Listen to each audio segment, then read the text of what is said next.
tous et à toutes.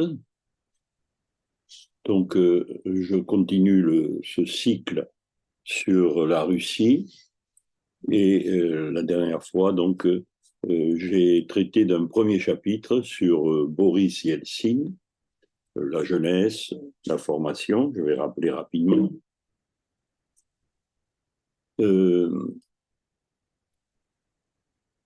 Donc, j'ai d'abord rappelé qu'est-ce que nous avions comme document sur Yeltsin. Alors, nous avons assez exceptionnellement pour un leader de l'Union soviétique, car c'est rare, nous avons 3 autobiographies. La première, donc, Jusqu'au bout, qui est apparue en 1990, qui est, comme je l'ai dit la dernière fois, double. Il y a à la fois un récit biographique depuis la naissance jusqu'en 1990, et dans ce même livre, à travers cette autobiographie, il y a tout le récit très détaillé des élections de 1989 qui ont été victorieuses pour Boris Yeltsin. La seconde autobiographie apparue 4 ans plus tard, ça s'appelle Sur le fil du rasoir. Et là, Yeltsin donne des détails sur la période 90-93, période très importante puisqu'elle voit la chute de l'Empire soviétique et puis donc l'arrivée d'Yeltsin au pouvoir, le putsch avant, et également donc jusqu'en 93, jusqu'à cet automne très, très difficile, très compliqué pour Yeltsin, puisqu'il se heurte au Parlement.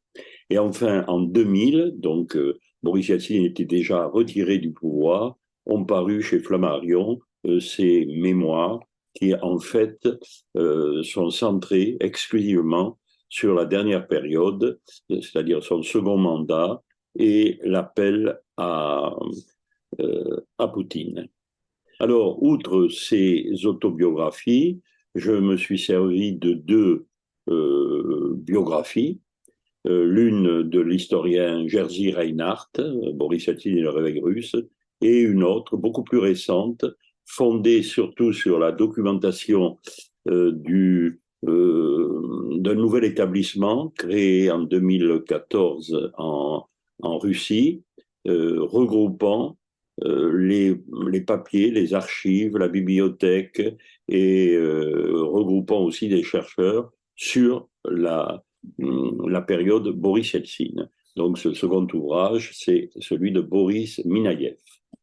Alors, j'ai rappelé la dernière fois la naissance d'Yeltsin dans l'Oural, à Boudka, près de Sverdlovsk, une famille donc qui reste dans ce village pendant quelques années, jusqu'à à peu près 6 ans pour Yeltsin, et ensuite qui déménage de l'autre côté de l'Oural, à Berezniki, puis les études entreprises par Yeltsin pendant 5 ans à Sverdlovsk dans un institut polytechnique de l'Oural qui va beaucoup le marquer.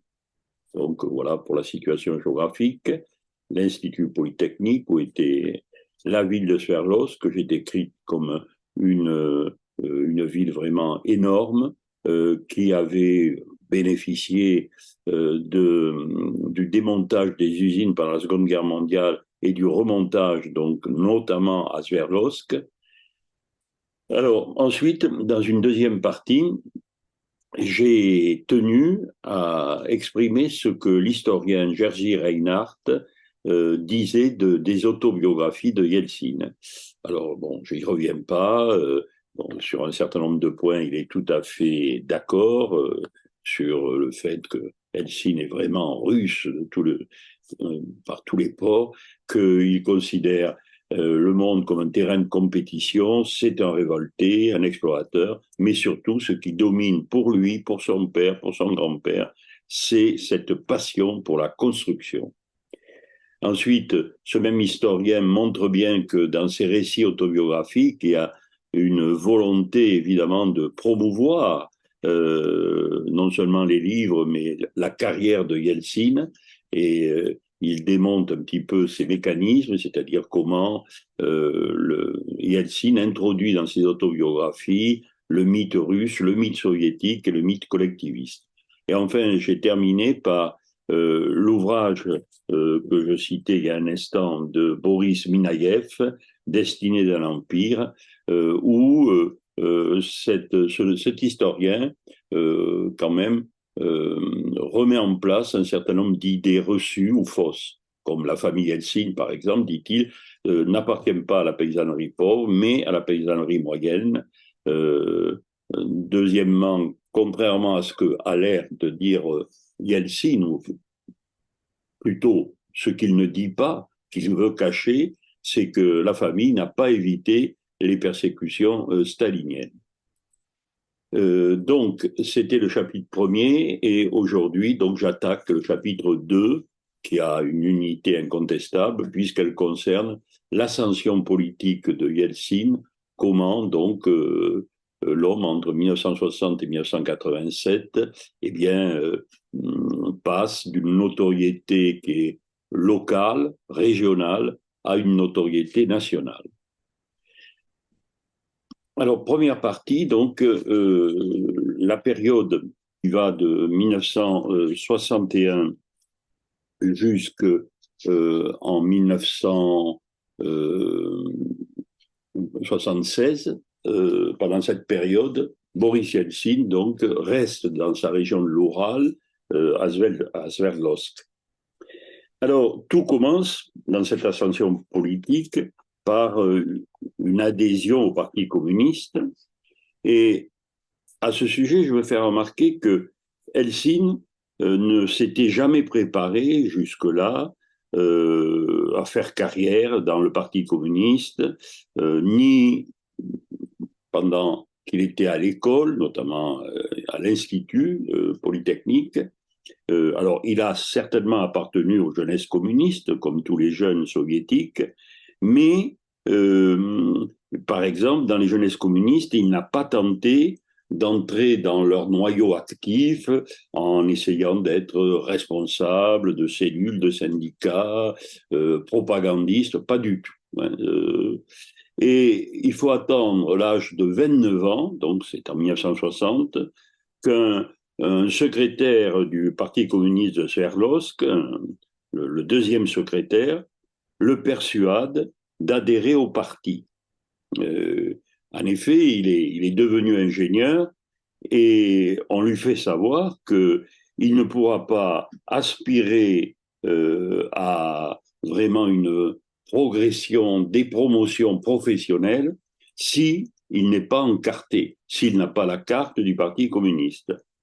Et c'est assez amusant, on voit chez Boris Yeltsin une certaine naïveté ou une méconnaissance des mœurs de cette époque, puisque il faut qu'on lui explique cela, c'est-à-dire si tu veux monter, il faut que tu prennes la carte du parti pour qu'il en ait vraiment conscience et il décide de franchir le pas. Et donc en 1960, il postule comme candidat au Parti communiste. Alors, cela dit, il nous dit dans ses mémoires qu'il a postulé avec sincérité, qu'il a étudié à fond, dit-il, les statuts du parti, les programmes, et bien sûr les classiques du marxisme, c'est-à-dire les ouvrages de Lénine, de Marx et d'Engels. Alors, donc, il attend, comme tous les postulants, un an environ, et finalement, en 61, il comparait pour être admis. Là, il nous explique qu'il a déjoué un piège ce jour-là qui était tendu par sa bête noire, un certain Sidnikov, qui veut essayer de le mettre dans l'embarras. Et ce jour-là, donc, c'est une espèce d'examen final pour qu'on lui dise « oui, vous êtes digne d'entrer au parti ». Parmi les innombrables questions qui me furent alors posées, il y eut celle-ci venant de lui, c'est-à-dire de Sitnikov, donc la bête noire de Yeltsin. À quelle page et dans quel tome du Capital Marx évoque-t-il les rapports du marché? J'aurais parié, c'est le commentaire de Delsing, que celui qui lui pose la question n'avait jamais ouvert un volume de Marx et qu'il eût été bien incapable de répondre lui-même à la question et qu'il n'avait pas la moindre idée de ce qu'étaient les rapports de marché. Et je lançai aussitôt, mi-plaisantant, mi-sérieux, tome 2, page 387. Je le débitai d'une traite sans réfléchir. Il eut alors ce commentaire judicieux: bravo, tu connais bien Marx, et je fus accepté au parti. Bon. Euh, alors, le voilà donc au Parti communiste. Il est membre du Parti communiste, du comité du Parti communiste, exactement, de la ville de Sverdlovsk. On sait très peu de choses sur cette période, puisqu'il restera là jusqu'en 1968. Euh, il raconte qu'un blâme lui a été infligé, avec quand même mention de ce blâme sur le livret du parti. Le blâme donc lui a été infligé par le bureau du comité communiste de la ville, parce qu'un bâtiment, en tant qu'ingénieur, dont il avait dirigé la construction, n'avait pas été terminé à temps. Alors bon, il se défend, il argumente. Finalement, le blâme sera levé au bout d'un an, mais la mention demeurera toujours sur son livret. Alors pendant cette période, il nous dit qu'il a eu des relations difficiles avec certains apparatchiks de la ville, mais on n'en sait pas plus. Et finalement, en 1968, on lui offre d'entrer au comité de région. Il était donc au comité de ville et là, au comité de région. Et il déclare: j'acceptais sans enthousiasme particulier. Donc, il n'est guère ambitieux, au moins à l'intérieur du parti. Donc, euh, donc, il était au niveau de la ville, de l'oblast, de la région très grande de Sverdlovsk, et maintenant le voilà donc à la région de Sverdlovsk. Voilà ce que j'ai représenté ici. Donc, il restera au comité de région jusqu'en 1974. Mais il ne fait pas, si je peux dire là non plus, des étincelles. Au sein de ce comité de région, c'est un simple chef de département, de section, une section spécialisée dans la construction. Donc, c'est un cadre du parti, mais vraiment un modeste cadre qui, semble-t-il, regarde tourner, si je peux dire, les engrenages d'un puissant mécanisme dont il n'est qu'une pièce, mécanisme du parti.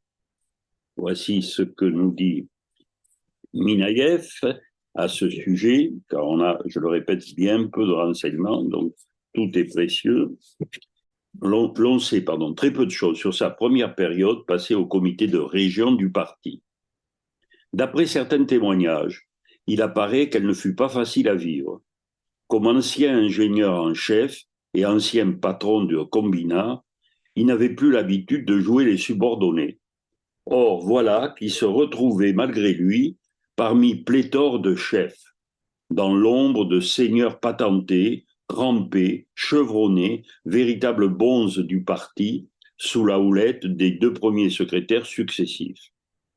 Durant les 8 premières années qu'il passa au comité de région du parti, Helsinki n'occupa même pas un poste d'adjoint, ni celui de deuxième ou de troisième couteau.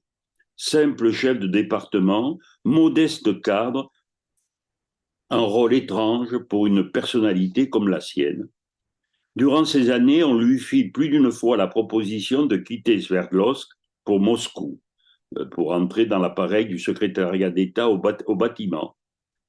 Mais à chaque fois, il ne voulait pas partir. Il allait demander conseil à Ryabov, le premier secrétaire de la région, et celui-ci de répondre: ne sois pas pressé. Voilà donc la modeste évolution.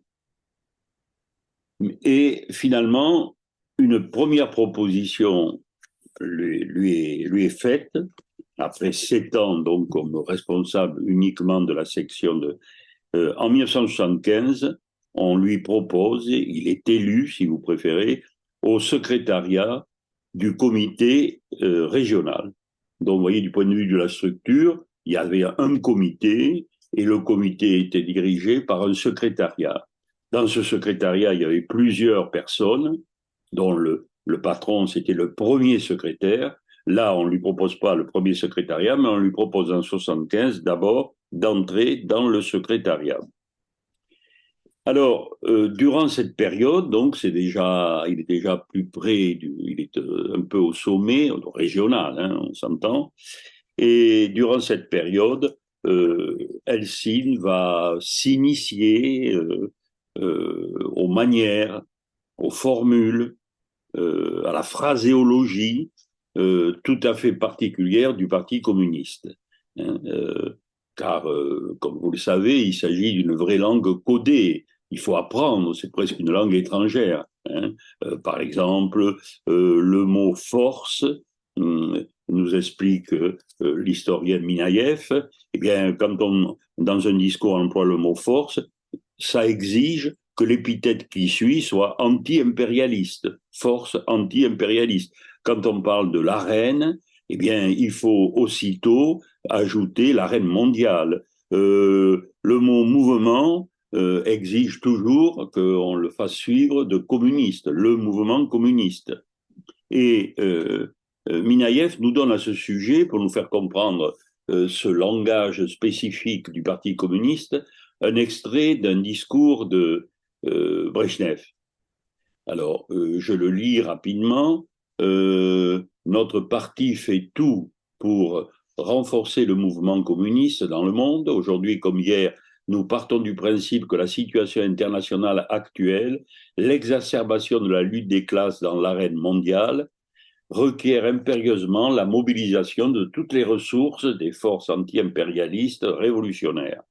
On comprendra que seul le mouvement communiste a vocation à peser pour conjuguer d'une manière toujours plus efficace les efforts de tous les combattants révolutionnaires, de tous les partisans de la paix, de l'indépendance nationale, de la démocratie et du socialisme. Bon.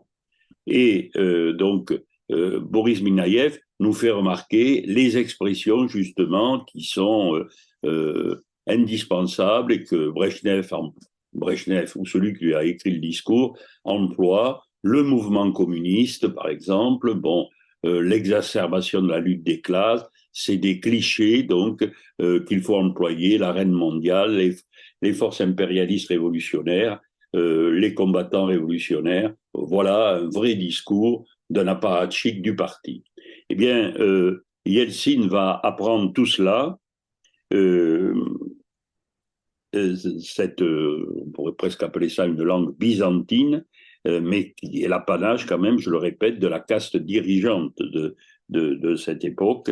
Et il faut donc en posséder les nuances, sinon on ne montera jamais. Donc c'est cette langue qu'apprend Yeltsin au secrétariat du comité de région. Et la récompense vient assez vite. En 1976, à l'intérieur du secrétariat, le premier secrétaire partant à Moscou, c'est le premier secrétaire, c'est Ryabov, qu'on va voir dans un instant, eh bien, comme il est en passe donc d'être nommé au secrétariat du comité central à Moscou, hein, il propose à Brejnev qu'Eltsine le remplace comme premier secrétaire de la région de Sverdlovsk. Alors, voici Ryabov qui prend sous son aile, donc qui a pris sous son aile Yeltsin et qui propose donc à Brejnev de le nommer. Alors, dans ses mémoires, Ryabov déclare « Brejnev me demanda « Pourquoi me recommandez-vous Yeltsin ? Il n'est pourtant ni deuxième secrétaire du comité de région, ni député du Soviet suprême, et nous ne le connaissons pas au comité central. Kapitonov m'a remis le dossier de candidature du deuxième secrétaire de votre comité de région, le camarade Korovine. » Alors, Ryabov reprend. Je développais mes arguments. Léonid Ilitch Brejnev me donna raison et me pria de préparer la session plénière du comité de région sans plus tarder. J'ajoutai que le moment était tout trouvé pour un rendez-vous, car Yeltsin était là, à Moscou, à l'école du parti, et que l'on pouvait le convoquer à tout instant. Parfait, dit Brejnev, faites-le venir sans que cela se sache dans la région. Je parlais donc à Boris, lui expliquant comment se conduire pendant la rencontre. Alors, le lendemain, Kapitonov et moi présentâmes Yeltsin à Brejnev. Ce fut une conversation de travail normale. Brejnev nota que je l'avais recommandé, lui, simple secrétaire. Certes, il s'agissait d'une pratique normale dans le recrutement. Néanmoins, cela conférait une responsabilité supplémentaire. Alors, Boris remercia Léonid Ilitch Brejnev, le bureau politique, et déclara qu'il ferait tout pour justifier la confiance qu'on plaçait en lui. Donc, voici Yeltsin, donc nommé premier secrétaire de la région. Alors, évidemment, d'abord, il faut savoir que les pouvoirs des premiers secrétaires à tous les niveaux étaient très importants. Yeltsin nous dit, un premier secrétaire, à l'époque dont je parle, c'était bien pire, écrit-il, le premier secrétaire du comité régional était un tsar, un dieu, le maître de la région qu'il commandait. La moindre de ses décisions était sans appel. Bon, alors après, il ajoute, je me suis toujours efforcé de profiter de ce pouvoir pour venir en aide aux autres, etc. Mais ce qu'il faut retenir, c'est la toute-puissance du premier secrétaire de région. Alors, Yeltsin constitue son équipe. D'abord, le deuxième secrétaire, il faut qu'il s'entende très bien avec lui. Puis, il renouvelle la composition du bureau exécutif. Il veut une équipe, nous dit-il, forte, créatrice. Sous sa conduite, la conduite du deuxième secrétaire, le rôle joué par le comité exécutif dans la vie de notre région était nettement insuffisant. Il importait que les soviets, les conseils, donc, prennent peu à peu en main toute la sphère économique, la culture sociale, la construction, se substituant progressivement aux organes du parti qui se consacreraient plus particulièrement aux problèmes politiques. Il fallait un homme fort, intelligent. Je passais en revue les leaders que je me connaissais et je me souviens d'un certain Anatoly Alexandrovitch, directeur général des usines ZIC, candidat à sciences, un homme dont les mérites étaient admis de tous. Voilà. Je constituais ainsi mon équipe, forte, créatrice, un bureau solide. Nous élaborions des programmes d'action dans tous les domaines importants, des programmes sérieux, profonds, travaillés. Le bureau du comité régional du parti discutait chacun d'eux et on passait à l'action. Notre bureau se réunissait en séances tantôt ouvertes, tantôt fermées. Pour ces dernières, il était de coutume que chacun fît part de ses critiques, y compris à mon égard. Je cherchais à créer une atmosphère de libre dialogue afin que la moindre remarque me concernant parût normale, constructive, même si je n'étais pas toujours d'accord.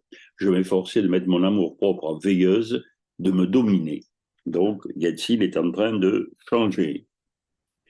Donc, en tant que premier secrétaire, il décrit un travail intense, le rythme est, j'ai marqué, trépidant, et Yeltsin est toujours sur la brèche, il y a beaucoup de discussions, beaucoup de rencontres, il y a aussi des fêtes, les anniversaires sont fêtés avec les épouses, et puis surtout, Yeltsin se déplace beaucoup, il se déplace dans les 45 villes de la région, au moins une fois, il veut les visiter tous les 2 ans.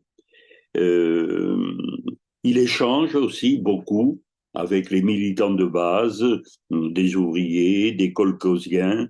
Il déclare, je passais la journée dans les fermes, les champs, à discuter avec les gens de leurs problèmes. Et puis, surtout, il essaye d'avoir une vie très simple. Hein, bien différente de celle des apparatchiks. Alors, voici ce qu'il nous dit. Alors, son épouse, Naina, travailla pendant 29 ans dans un institut au nom compliqué, bon, peu importe. Elle ne cessa de s'y rendre en tramway, jamais la voiture de service de son mari, du jour où il fut promis premier secrétaire du comité de région. Euh, Elle faisait toujours les courses elle-même, debout dans les queues, écoutant les gens qui se plaignaient du manque de ceci ou de cela. À l'époque soviétique, la pénurie pouvait frapper partout, viande, lait, huile, lessive, gruau et même sel. Parfois, ces plaintes étaient d'autant plus fortes qu'elles s'adressaient personnellement à elle. Alors, la question qu'on pose à l'épouse de Boris Yeltsin, c'est l'historien toujours Boris Minayev, vous est-il arrivé dans un magasin qu'on vous fasse le reproche de son mauvais approvisionnement, ou bien au contraire, qu'on vous serve en dehors de la file d'attente? Réponse de Naina Elsin. Jamais. À l'Institut, nous arrivait régulièrement d'aérer les locaux et alors tout le monde sortait dans le couloir où les uns fumaient et d'autres bavardaient. Quand je suis devenue la femme du premier secrétaire, les conversations de couloir, évidemment, ont changé de contenu. On se plaignait du mauvais approvisionnement. On disait qu'à Tchéléabinsk, par exemple, il y avait du savon dans les magasins, mais pas chez nous. À quoi je réagissais très rapidement. Je me tournais vers ces gens-là, leur disant: pourquoi me dites-vous ça à moi? Vous savez bien que je n'ai pas le pouvoir de changer quoi que ce soit. Et avec votre mari, parlez-vous de tout cela? Oui, bien sûr, mais je voyais qu'il s'efforçait d'améliorer la vie des gens. Avec lui, les choses ont un peu bougé. On a vu apparaître du poulet en vente libre, des œufs et même du poisson grâce à des élevages de truites dans les étangs. Et puis, j'ai été témoin de conversations dans la nuit, quand par exemple les réserves de farine n'étaient plus que de 2 ou 3 jours et que Boris se battait pour les réapprovisionnements. Ça ne m'étonnait pas, la vie était dure pour tout le monde à cette époque. Donc, une vie très active. Euh, alors, avec la population, comme il avait commencé à le faire à un autre niveau, il essaye d'être vraiment en contact étroit. Il organise des assemblées, il organise, qu'il aime beaucoup, des foires et des fêtes pour que les gens se sentent attachés à leur ville, à leur région. Il crée des clubs d'échecs, c'est pour ça que j'ai mis la photo de Karpov, qui a été champion du monde à cette époque.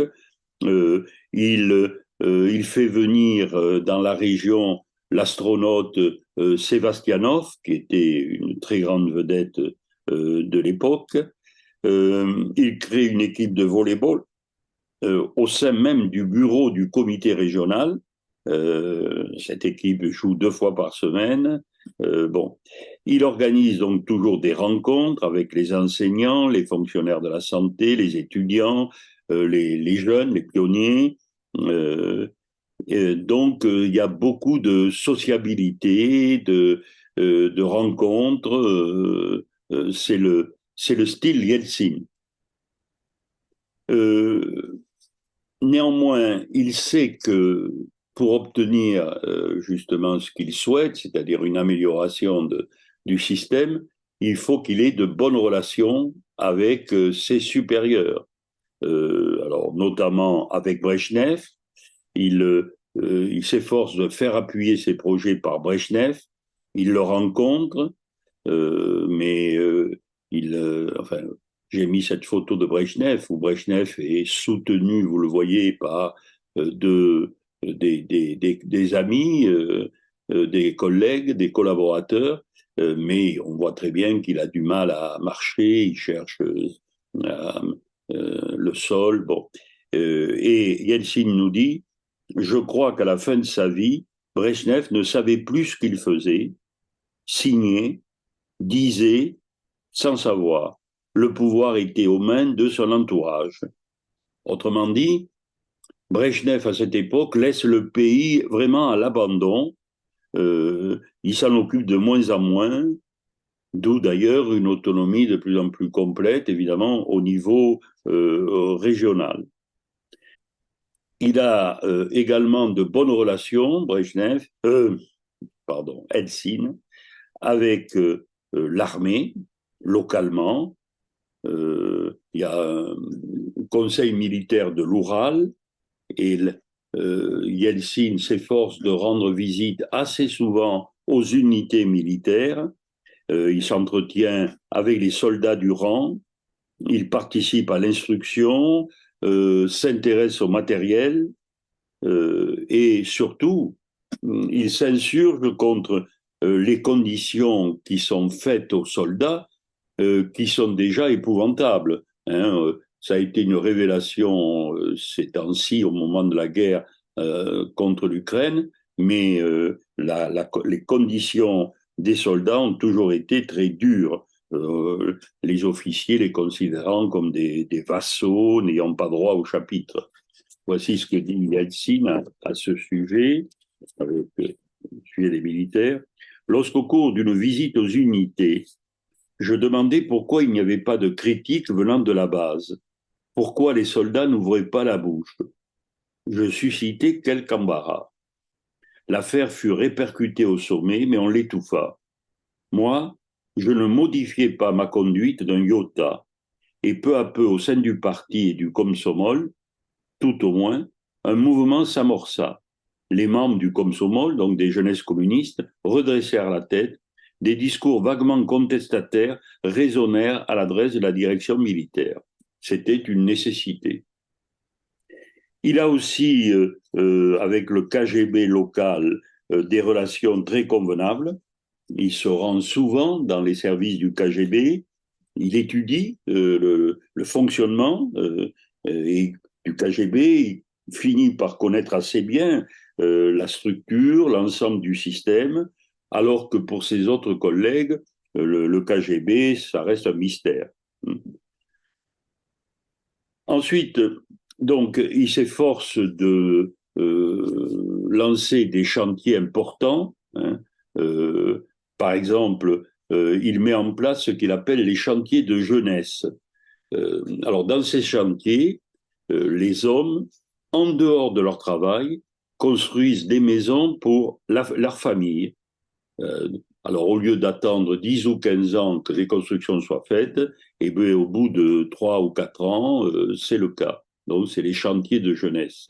Bon.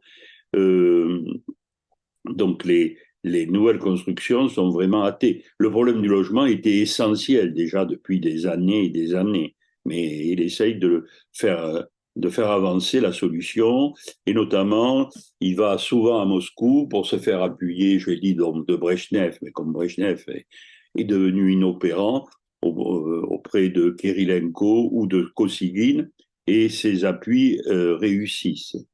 Il est très fier aussi d'avoir fait construire ou reconstruire un théâtre hein, musical, un théâtre, et c'est lui, donc Yeltsin, qui a permis donc la construction de ce nouvel édifice. Très grande fierté aussi de la construction d'une route menant de Sverdlovsk à Serov, c'est-à-dire une route qui permette de relier les villes du nord de la région, là où il y a le charbon, la métallurgie, au centre, hein, Sverdlovsk. Alors c'est une route qui est très compliquée à construire, car il y a des marais, il y a des ravins, il y a des montagnes, il y a des rivières, et donc elle coûte très cher. Hein, chaque kilomètre, 1 million de roubles. Mais il sait assez bien mobiliser les moyens, les hommes, de telle sorte que la route Sverdlovsk-Serov, sera terminée 1 an plus tôt que prévu. Toujours en tant que premier secrétaire de région, il a, si vous voulez, la parole vraie, il ose parler des problèmes et les dénoncer. C'est un nouveau style de discours que de ne plus cacher les problèmes. Par exemple, il dénonce l'extraction insuffisante du minerai de fer, la croissance trop lente de production d'électricité, le non-respect du plan de fabrication des biens de consommation, biens de consommation courante. C'est ce qui manquait le plus dans les magasins. La part énorme de travail manuel, alors qu'on devrait mécaniser bien davantage. Bon, le manque catastrophique, dit-il, des logements, le mauvais approvisionnement des villes. Il déclare que c'est pas normal, que bien sûr que les villes manquent de lait, de viande, d'œufs. Hein. Il dénonce aussi l'état lamentable des routes secondaires, notamment en milieu rural. Donc, on n'avait jamais entendu ça de la part d'un dirigeant de région. Bon, tout cela se sait, même s'il n'est pas toujours aimé, il peut être détesté parfois, mais à Moscou, tout de même, on le considère comme un bon secrétaire de région et on lui fait savoir, puisque en 1981, il va être nommé membre du comité central, la plus haute instance du Parti communiste, et 3 ans plus tard, membre du présidium du Soviet suprême. Sur ce schéma, je rappelle Yeltsin est parti en rentrant au Parti communiste, il est entré au comité de la ville de Sverdlovsk, puis au comité de région, puis il est devenu, je disais, premier secrétaire de région. Et les promotions dont je parle, il est nommé au comité central à Moscou, donc il fait des voyages désormais fréquents, c'est une promotion évidente. Et ça, c'est tout ce qui est en rouge, c'est le Parti communiste. En bleu, c'est les organismes d'État. Et on le nomme en 84 membre du présidium du Soviet suprême. C'est-à-dire que, vous le savez, à l'époque, à NURS, la présidence de la République, ce qui correspondrait à la présidence de la République en France, elle est collégiale. Et donc, il fait partie de ce collège qu'on appelle le présidium du Soviet suprême. Et commence donc une deuxième partie dans l'ascension politique de Yeltsin. Il va devoir quitter Sverdlovsk et partir pour Moscou. Et on lui pose la question en avril 85. On lui demande s'il accepte donc de quitter son poste de premier secrétaire de la région de Sverdlovsk pour, comme on dirait en France, monter à Moscou, pour aller à Moscou. Et il refuse. Il refuse, il nous donne les raisons. Il est très attaché à cette région de Sverdlovsk, où il a grandi, étudié, travaillé, où il s'est marié. Et puis aussi, il considère que ce n'est pas une vraie promotion, parce que lui, tout de même, qui est premier secrétaire du comité de région depuis 8 ou 9 ans, on lui propose un poste qui n'est pas, semble-t-il, à sa hauteur. On lui propose donc d'être responsable de la section construction au sein du comité central. À ce moment-là, Ligatchov Ligatchov, c'est le numéro 2 du parti. Alors attention, nous sommes en avril 85, donc le premier secrétaire du parti, le grand chef, c'est Gorbatchev depuis le mois de mars. Bon. Le second du parti, c'est Ligatchov. Et c'est Ligatchov qui négocie avec Yeltsin pour le faire partir de Sverdlovsk à Moscou. Donc, d'abord, Yeltsin refuse, et puis finalement, Ligatchov, bon, on lui dit, mais c'est de l'intérêt du parti, vous ne devez pas faire prévaloir votre intérêt personnel. Enfin, c'est Yeltsin qui raconte ça. Hein. Et finalement, Yeltsin accepte, il n'aime pas Moscou, il n'en a jamais rêvé, il n'a jamais souhaité travailler à Moscou, mais il accepte. Alors, le voici donc avec pour tâche, il est donc à l'intérieur du comité central, il y a toutes sortes de sections et il y a une section construction. Et pendant quelques mois, du mois d'avril à juin 85, Boris Yeltsin va diriger la section construction du comité central. Alors ça se passe pas très bien parce que il découvre, même s'il en faisait partie depuis 81, il découvre véritablement, là il y est tous les jours, ce qu'est le comité central, c'est-à-dire très hiérarchisé, très bureaucratisé. Il va se heurter avec son patron, il est débordé de travail, mais, nous dit-il, il ne regrette pas parce que c'est l'occasion d'entrer en relation, en contact avec les républiques de l'URSS, avec les régions. Alors, un mot sur sa vie familiale, j'en ai pas beaucoup parlé. Euh, Sa femme vient le rejoindre, sa femme, c'est Naina, ainsi que ses filles. Alors, ils ont deux filles, Elena, l'aînée, et Tatiana, que j'ai mise en photo parce que elle va devenir une très influente conseillère de son père. On la surnommera la tsarine, hein, et Elena. Alors, toutes les deux sont mariées, ont déjà, je crois, des enfants, et Helsinki, donc c'est la tribu Helsinki hein, qui va vivre à Moscou, donc tous. Alors, il nous dit d'ailleurs avec franchise qu'il s'occupe très peu de ses filles, Elena, Tatiana, tellement il a de travail, mais c'est sa femme, il délègue à sa femme. Alors, pendant cette période, donc, du printemps 1985, il voyage beaucoup, je le disais, dans les républiques, dans les régions, et notamment, il assiste au plénum, c'est-à-dire à la réunion plénière du comité central du Parti communiste de l'Ouzbékistan, donc à Tachkent. Et là, nous dit-il sans modestie, il est très étonné parce que près de l'hôtel où il loge, la foule se rassemble et demande à s'entretenir avec lui et il va consacrer 2 jours de sa visite à rencontrer, à recevoir tout le monde. Voici comment il nous raconte ceci.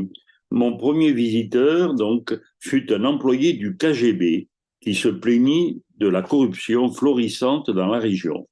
Depuis le départ de Rachidov, rien n'avait changé, disait-il. Le nouveau premier secrétaire du parti acceptait autant de pots de vin que son prédécesseur.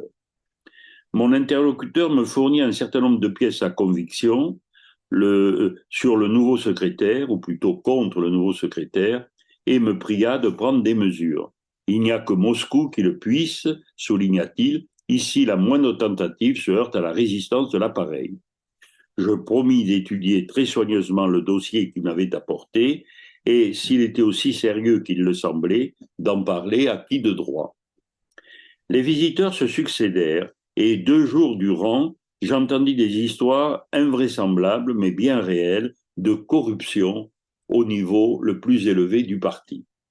Il en ressortait qu'on pouvait acheter tout le monde, du haut en bas de l'échelle, et qu'il fallait avoir un sacré courage pour rester honnête, échapper à ce système magnifiquement rodé.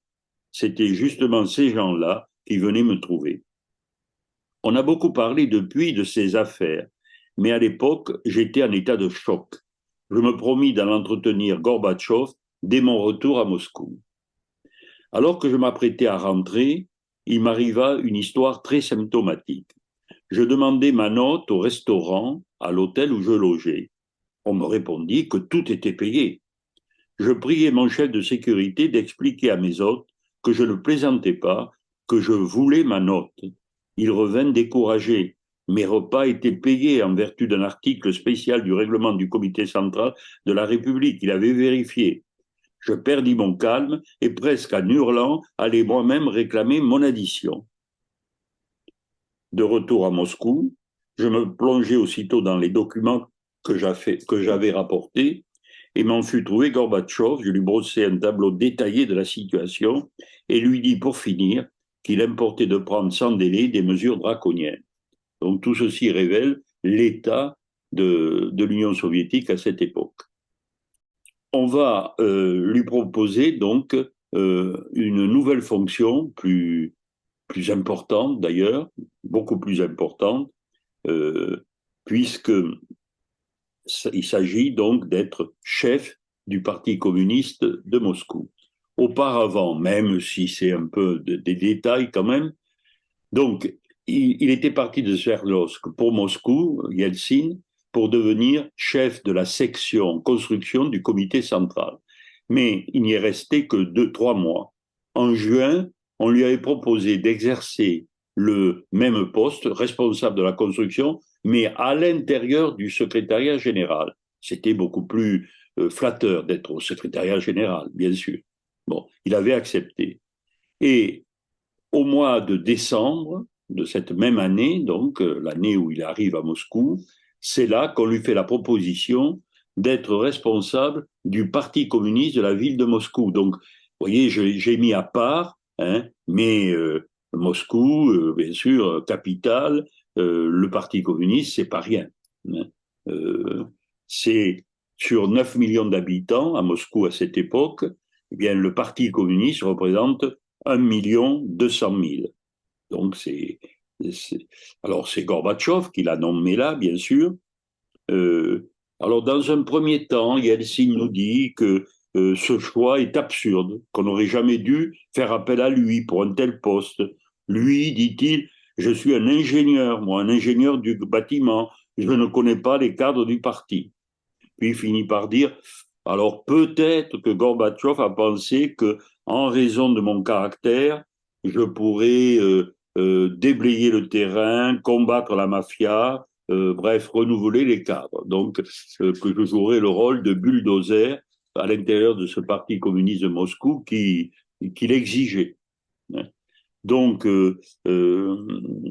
pour lui, la première chose, en tant que responsable du PC de Moscou, c'est d'effacer l'image désastreuse de son prédécesseur, Victor Grishine. Alors, il paraît que ce Grishine était dénué de tout sens moral, infatué au dernier degré, euh, un vrai tyran, inintelligent, bref. Depuis qu'il était à la tête de Moscou, on y vivait moins bien que 20 ans auparavant. Les rues étaient sales, constamment encombrées par de gigantesques files d'attente. Alors, Yeltsin va se mettre au travail. Il est jeune, il est plein de dynamisme. Et il y a chez lui incontestablement une volonté de nettoyer les écuries d'Augias, comme on dit, c'est-à-dire donc de mettre fin à la corruption, de relancer la machine, etc. De ce point de vue-là, on ne peut le suspecter en quoi que ce soit.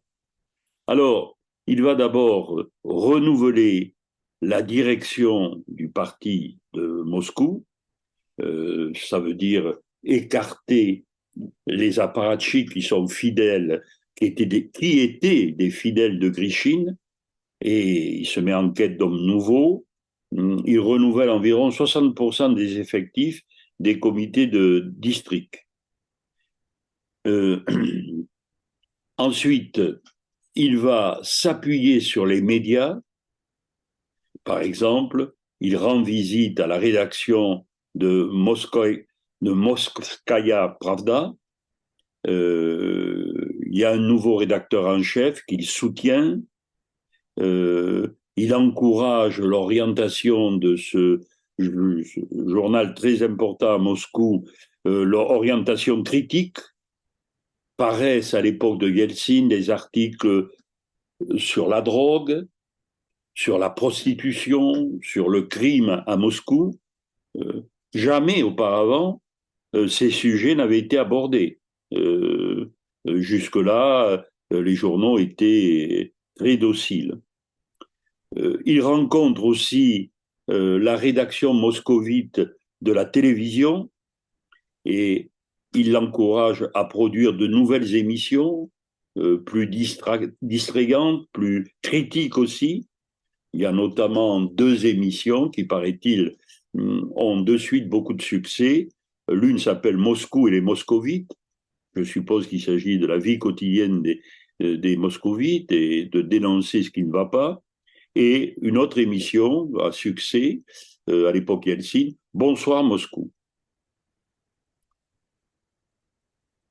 donne priorité à l'amélioration de la vie quotidienne des moscovites. Bon, on avait du retard à Moscou dans presque tous les domaines de la consommation. Bon, les queues interminables, la saleté, les moyens de transport qui étaient bondés, et c'était de très vieux véhicules, euh, les structures culturelles qui étaient vraiment déficientes. On comptait pour 1000 personnes, moins de place dans les théâtres, les cinémas qu'en 1917. Alors, donc, bon, c'est pas d'un coup de baguette magique, hein, il est là depuis peu, bon, mais il y a un effort incontestable. Euh, Yeltsin aussi, comme il l'avait fait à Sverdlovsk, organise des foires permanentes, des fêtes, foires, je ne sais pas comment il faut dire, pour faire plaisir aux moscovites, aux visiteurs. C'est-à-dire que dans chaque quartier, on installe des maisonnettes en bois, des manèges, hein, donc ça donne de la vie un petit peu au quartier. Euh, il impose donc ce qu'on peut appeler le style Yeltsin, c'est-à-dire des rencontres avec la population ouvertes, franches, qui à Moscou constituent de vrais événements. On n'avait jamais vu ça, hein. Euh, Souvent, on nous montre Gorbatchev au milieu de la foule, tout ça, mais Yeltsin l'a fait avant lui et beaucoup plus que lui, hein, ça ne fait aucun doute.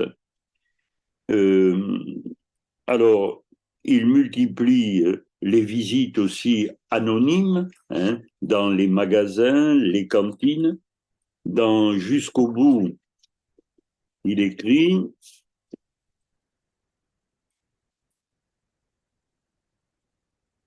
page 139, j'entendais dire, pardon, je reprends. J'entendais dire qu'un magasin avait reçu une livraison de veau. Je m'y rendais aussitôt, prenais la file d'attente. À l'époque, on me connaissait moins. Lorsque venait mon tour, je demandais 1 kilo de veau. On me répondait qu'il y avait du bœuf, pas de veau. C'est faux, je disais. Appelez-moi le directeur. Certains commençaient à comprendre, le ton montait. J'insistais pour aller visiter la réserve et j'y trouvais du veau que l'on commençait à charger discrètement par la fenêtre pour l'embarquer Dieu sait où. Je remuais ciel et terre, la direction ne tardait pas à sauter. Ou encore à la cantine d'une usine. Pourquoi n'y a-t-il pas de carottes? Réponse. On n'a pas été livré. Je vérifie avec les responsables de l'usine. Il apparaît que la livraison a été faite, mais aussitôt transportée ailleurs. Du moins au dire des livreurs, car il n'y a pas trace du moindre papier officiel, ni vu, ni connu. Autre cas, un magasin d'alimentation. Dans le bureau du directeur, plusieurs paquets contenant des délicatesses. Pour qui? Je demande. On me répond. Ce sont des commandes. Je dis. Et n'importe quel citoyen peut commander? Silence. Il faut alors s'expliquer avec le directeur, bientôt contraint d'admettre que les commandes sont réparties hiérarchiquement au comité exécutif de la ville, au ministère des Affaires étrangères, au comité de district du parti, à certaines instances municipales, etc. Le poids, le choix, la qualité varient en conséquence. J'examine le bilan d'une série de produits. Curieusement, les livraisons sont pour chacun supérieures de plusieurs milliers de tonnes à la consommation, compte tenu des pertes normales. Personne ne dévoile le système, mais la chance me vient en aide. On sait depuis un moment que je fais de fréquentes descentes dans les magasins, sur les marchés, dans les entrepôts. On sait à quoi je m'intéresse, et pourtant, les gens ont peur de me parler. Et voilà qu'un jour, une jeune femme me rattrape alors que je sors à pied d'un magasin. J'ai quelque chose d'extrêmement important à vous dire. Je lui fixe aussitôt un rendez-vous au comité de ville. Je ne peux aujourd'hui encore évoquer sans indignation ce qu'elle m'a raconté du système de pot de vin, de gratification. Elle venait d'y être initiée et n'avait pas tenu le coup. Tout était prévu. Le vendeur devait tromper le client et remettre quotidiennement une somme précise à un responsable financier qui en gardait une partie et donnait l'autre à la direction du magasin. Celle-ci continuait le partage selon la hiérarchie. Dans les entrepôts, on payait une taxe. Chacun connaissait deux, trois personnes auxquelles il était directement lié. Il y avait en outre un système de pots de vin à une plus grande échelle. Je fis l'impossible pour qu'on n'identifie pas mon interlocutrice. Elle avait très peur, me demandait de la protéger. On la transféra dans un autre magasin et on étudia le problème en petit comité. Il fut décidé de ne pas se contenter de mettre dehors un ou deux coupables, mais de changer le personnel de secteur, de magasins entiers, des équipes, les remplaçant par des jeunes non encore contaminés. Plus de 800 personnes furent appelées à répondre devant les tribunaux. Ce n'est là qu'une partie de la mafia. L'économie souterraine, 15% de l'économie, la mafia liée au milieu politique nous restèrent inaccessibles. On ne nous laissa pas y mettre notre nez. Donc, c'est pas rien.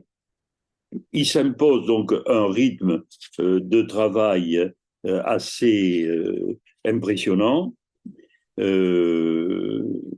parce que je n'ai pas évoqué toutes les questions, tous les problèmes auxquels il s'est attelé. Hein.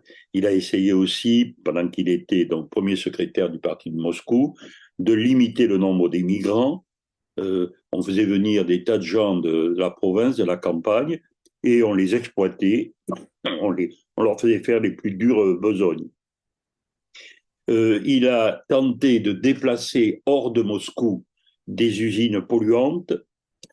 Il a réaménagé le centre. Donc, un rythme de travail fou. Il nous dit qu'il travaille de 7 heures à minuit ou 2 heures du matin. Et voilà qu'il a une nouvelle promotion.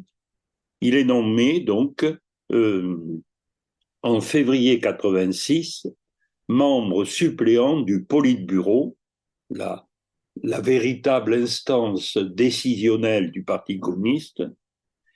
Donc il est nommé en février 86 au Politburo, sans droit de vote, avec l'aval de Gorbatchev. Donc, vous voyez que son cursus se complète, il était donc au secrétariat général, le voilà maintenant membre du Politburo. Et il assiste à toutes les séances désormais du Politburo, qui ont lieu le jeudi, je crois, de 11 heures, à partir de 11 heures du matin, ça peut se prolonger tard dans la nuit. Et il assiste à toutes les séances du secrétariat du comité central le mardi. Alors, ce qu'il y a de très intéressant, c'est qu'il nous décrit, c'est le seul témoignage que nous ayons, à mon avis, hein, sur la manière, si vous voulez, dont se déroulent ces instances suprêmes. Hein. Alors, il nous décrit ces séances avec un Gorbatchev qui préside, qui parle, qui n'arrête pas de parler. Il nous décrit les principaux membres du Politburo, et c'est pas flatteur. Gromyko, il nous dit c'est un homme du passé, il est exclu de la vie politique réelle, mais il continue à parler, même si personne ne l'écoute. Richkov, qui deviendra Premier ministre, qui reste dans l'ombre, un certain Solomenzev, nerveux, mal assuré, Yazov, qui deviendra ministre de la Défense et qui participera au coup d'État de 91. Lui, c'est Yazov, un véritable va-t-en-guerre, nous dit Yeltsin, et quelqu'un qui ne supporte pas la critique. Le meilleur, le plus intelligent, c'est Yakovlev. Et il conclut, voilà donc l'état-major de la perestroïka. Les plus grands esprits du pays, voilà le cerveau du parti. Et il dit ça, bien sûr, avec ironie. Je me demande parfois moi-même comment je me suis retrouvé dans ce milieu. Pourquoi le système de sélection magnifiquement rodé au fil des années, soigneusement conçu de manière à ne garder que les siens, ses semblables, a-t-il soudain flanché? car moi, je n'ai pas fonctionné. Je me suis cabré, ce qui n'était pas produit des décennies durant. Manifestement, un rouage s'est grippé, la machine a coincé. Chaque nouveau candidat au comité central au Politburo est minutieusement étudié. On finit par savoir tout de lui, ce qu'il pense, ce qu'il veut. Il ne subsiste aucun mystère. Gorbatchev connaissait mon caractère et l'indépendance de mon jugement. Planifiant les problèmes futurs de la perestroïka, sans doute avait-il jugé bon d'avoir au Politburo un homme qui ne se comporterait pas docilement. Peu à peu, cependant, sa vision des choses s'est modifiée. Il a cédé à son goût du pouvoir, à sa soif de commandement. Donc, Yeltsin considère que sa présence au Politburo, au secrétariat général, c'est une erreur de casting, ou alors c'est la volonté de Gorbatchev de mettre quelqu'un qui était capable de secouer un peu ces structures somnolentes et peu dynamiques. Ensuite, il découvre plus que jamais à son poste ce qu'est la vie des puissants du parti, ce qu'on appelle les privilégiés, la nomenclatura. Alors il nous dit, Yeltsin, que c'est une section du KGB, la 9e section, qui est chargée de satisfaire les besoins, les caprices, les plus fous même, des dirigeants du parti. Voici ce qu'il dit. Rien qu'à mon niveau de membre suppléant du Politburo, j'avais droit à 3 cuisiniers, 3 femmes de service, une femme de ménage, un jardinier et ses aides. Donc, il est presque impossible pour un dirigeant d'avoir des contacts directs avec la population. S'il va au cinéma, au théâtre, au musée, on envoie d'abord la sécurité, la police, et tout est contrôlé, bloqué, cerné. Les dirigeants ont droit aux meilleurs soins médicaux, aux meilleurs hôpitaux. Donc, on n'a pas droit à un médecin, mais à un conseil de 5 ou 6 médecins, lorsqu'on a une maladie relativement grave. Les dirigeants paient les denrées la moitié de leur prix. Des sections du grand magasin Le Goum, vous savez, qui est place rouge, sur la place rouge, bon, mais des sections du Goum sont spécialement prévues pour eux. Yeltsin nous dit tout est spécial pour la nomenclatura. Ateliers spéciaux, vestiaires spéciaux, polycliniques spéciales, hôpitaux spéciaux, dacha spéciales, installations sportives spéciales. On voyage en avion privé, c'est un Ilyushin 62 ou un Tupolev 134 qui transporte les membres du Politburo. Vous faut-il un nouveau costume si vous êtes dirigeant? Le tailleur vient prendre les mesures aussitôt. On a plein d'égards pour les familles de la nomenclatura, voitures spéciales.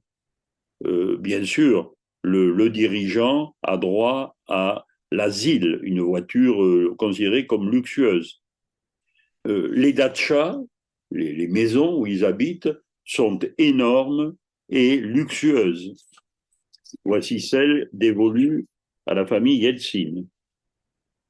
Ma dacha avait d'abord appartenu à Gorbatchev. Il en occupait une nouvelle, spécialement aménagée pour lui. Quand je m'y rendis, la première fois, je fus accueilli à l'entrée par le chef de la garde. Il me présenta le personnel, puis je visitai les lieux. De l'extérieur déjà, je fus suffoqué par l'énormité de la maison. À l'intérieur, un hall de 50 mètres carrés, avec une cheminée, du marbre, des parquets, des tapis, des lustres, un luxueux ameublement. Ensuite, une pièce, une seconde, une troisième, une quatrième. Dans chacune d'elles, un poste de télévision en couleur. Au rez-de-chaussée également, une immense véranda avec verrière, une salle de projection dotée d'un billard. Je m'embrouillais dans le compte des salles de bain et des WC. Au milieu de la salle à manger, une table de 10 mètres de long. À côté, la cuisine, véritable combinat alimentaire avec chambre froide en sous-sol. Un vaste escalier menait à l'étage. Là encore, un gigantesque vestibule avec cheminée, donnant sur un solarium avec chaises longues et fauteuil à bascule. Puis un bureau, une chambre, deux pièces encore dont je ne voyais pas bien l'utilité, et de nouveau des toilettes et des salles de bain. Partout du cristal, des lustres anciens ou modernes, des tapis, des parquets de chêne, et j'en passe. La visite achevée, le chef de la garde demanda joyeusement: Alors? J'eus un grognement indistinct. Ma famille était effarée, écrasée.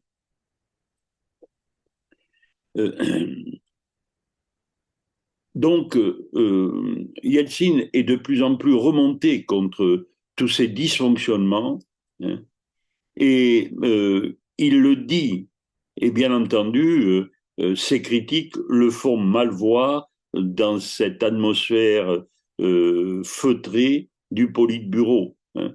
Et assez vite, donc, il est rejeté, et il y a une tension à son égard, des tensions envers les questions qu'on pense qu'il va soulever. Et il va se sentir donc assez à l'écart. Il a des prises de bec fréquentes avec Ligatchov, par exemple à propos de la restriction des boissons alcoolisées. Ligatchov s'est fait le champion de ces restrictions, et Eltsine pense que c'est pas bon. Dégradation aussi assez vite des rapports avec Gorbatchev. Donc, Eltsine, au Politburo, il est un peu dans une fosse au lion, si vous voulez. Et alors va se produire, et je terminerai par cela, deux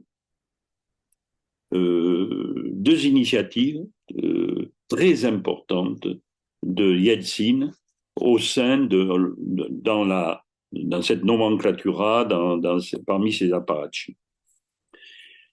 Premier fait important, c'est une lettre qu'il envoie à Gorbatchev. Je me suis amusé évidemment sur l'image à refaire l'enveloppe, mais je n'avais pas l'enveloppe. Oui, Eltsine va écrire à Gorbatchev euh, parce que il n'arrive pas à avoir une rencontre personnelle longue où il pourrait vraiment faire le point avec lui.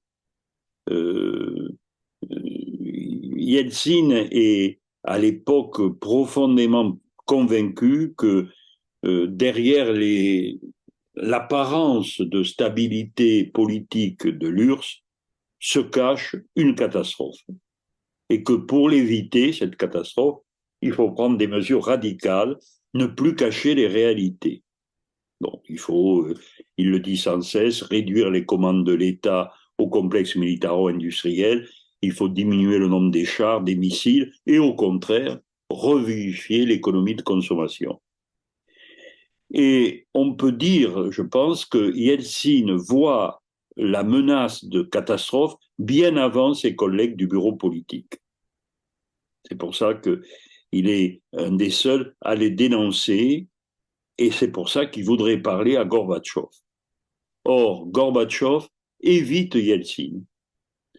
Je pense qu'il est assez vite horripilé par le comportement d'Yeltsin. Et puis aussi, comme Yeltsin est très mal avec Ligatchov, et que Ligatchov est quand même le numéro 2, et que même si Gorbatchev ne l'aime pas, il veut conserver de bonnes relations, il ne veut pas trancher ce différend Yeltsin-Ligatchov. Donc, faute de pouvoir lui exprimer toutes ses doléances, Yeltsin décide de lui envoyer une lettre le 12 septembre. Voici la lettre, le début en tout cas. Cher Mikhail Sergeyevitch, il m'a coûté beaucoup de me résoudre à vous écrire cette lettre. 1 an et 9 mois ont passé depuis que le bureau politique et vous-même m'avez proposé de prendre la tête de l'organisation du parti de Moscou. Peu importe les raisons que j'avais d'accepter ou de refuser, je mesurais l'immense difficulté de la tâche, sachant qu'il me faudrait enrichir notablement mon expérience, déjà acquise, en y consacrant aussi beaucoup de temps. Tout cela ne me faisait pas peur. Me sentant soutenu par vous, je me suis mis au travail avec une assurance pour moi-même inattendue. Dévouement, intransigeance, esprit d'équipe et de camaraderie, c'est fort de ces principes que j'ai entamé ma collaboration avec la nouvelle direction. Les premiers jalons sont posés, peu de choses ont été faites assurément, mais l'essentiel à mes yeux est que l'état d'esprit, le moral de la majorité des moscovites ont changé. Cela traduit bien sûr l'atmosphère qui a gagné le pays dans son ensemble. Et pourtant, d'une manière étrange, j'en conçois une insatisfaction grandissante. Dans les actes et les paroles de certains hauts dirigeants, je relève des choses que je n'observais pas auparavant. Ce ne sont plus les rapports humains qui prévalent, ni la solidarité, mais désormais, surtout de la part de certains membres du bureau politique et du secrétaire du comité central, de l'indifférence à l'égard des affaires de Moscou et de la froideur à mon endroit. D'une façon générale, je me suis toujours efforcé d'exprimer mon point de vue, même quand il ne répondait pas à l'opinion majoritaire. En conséquence, j'ai dû subir un nombre croissant de situations indésirables. Pour dire les choses plus justement, il s'est avéré qu'avec mon style, ma franchise, mon passé, je n'étais pas préparé à travailler au sein du bureau politique. Je ne voudrais pas non plus éluder ici certaines questions. Alors, il continue dans sa lettre sur ce qu'il appelle des questions de fond.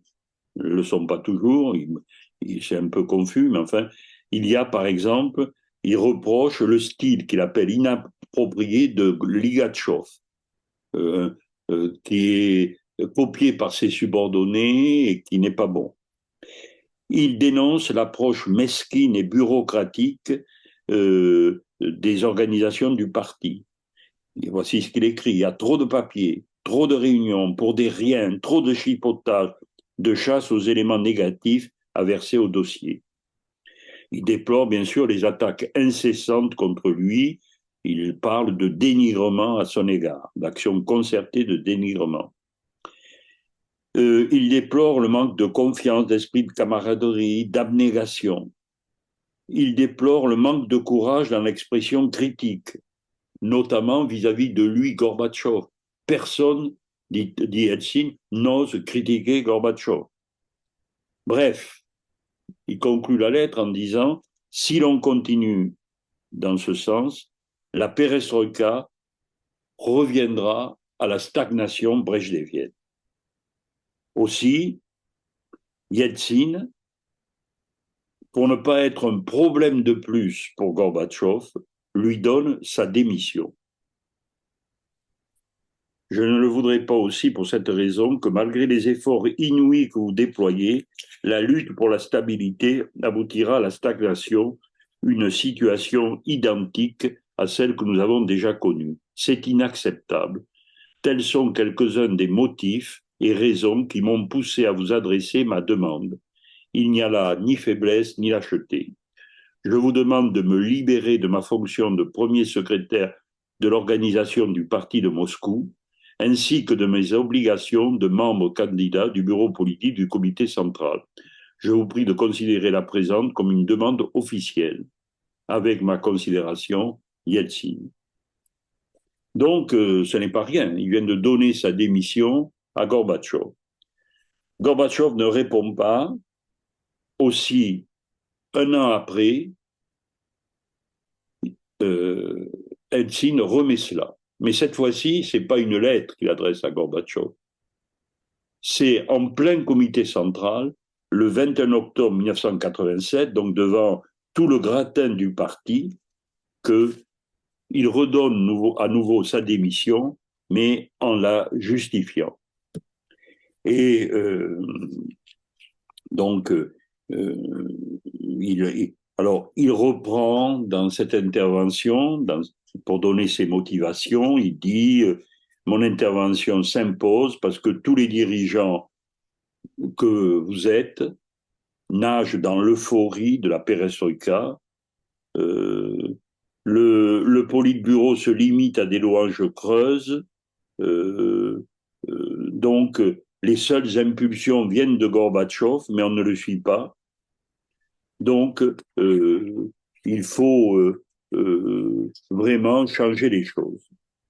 Alors, je vous lis tiré des Izvestia, donc le grand journal, le grand quotidien avec la Pravda de l'époque, comment les Izvestia résument l'intervention de Yeltsin. Compte rendu. Alors, Yeltsin. Donc, il y a à chaque fois Yeltsin, les réponses, etc.